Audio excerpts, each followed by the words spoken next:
Hey, I'm Ben Ashby. I'm currently in Omaha, Nebraska, but I will be using this video as my interview for the Alexander test prep position.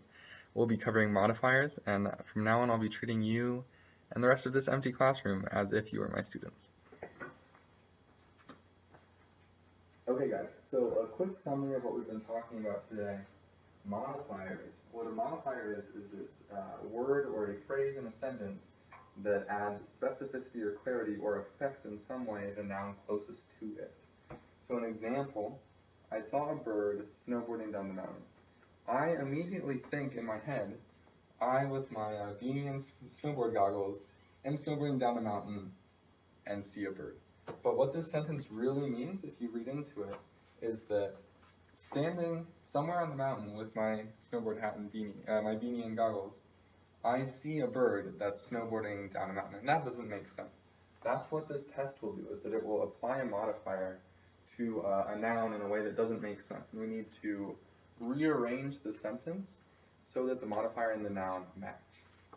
Alright, so looking at this question, I'll give you about a minute to answer it yourself, and then we'll go into discussion as a group. Alright, skipping forward. Brought to the United States at the age of 13 to receive a Western education, his first book discusses Li Yongfu's childhood in China. So does anyone think they know where the modifier or what the modifier is? Yeah, it's the brought to the United States at the age of 13 to receive a Western education. So then the subject or the noun that's being affected is his first book. The rest of the sentence is kind of a moot point. But his first book was not brought to the United States at the age of 13. So we're going to say A is wrong. Looking at B, Li Yongfu's childhood in China was brought to the United States at the age of 13. Again, that doesn't really make sense.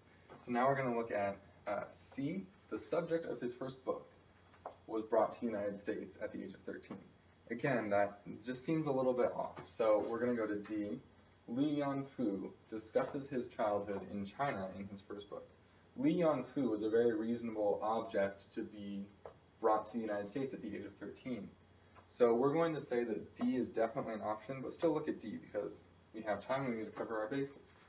Li Yongfu, whose childhood was in China, discusses this in his first book. So Li Yongfu is also the subject, the noun that's being affected by this modifier. But in E, the sentence seems a lot more convoluted. It has more commas, it's more fragmented, and it's a little ambiguous as to what this that he's discussing in his book is. It's his childhood or the fact that he was brought to the United States at the age of 13. So we're going to go with D for the answer. Any questions? Thank you.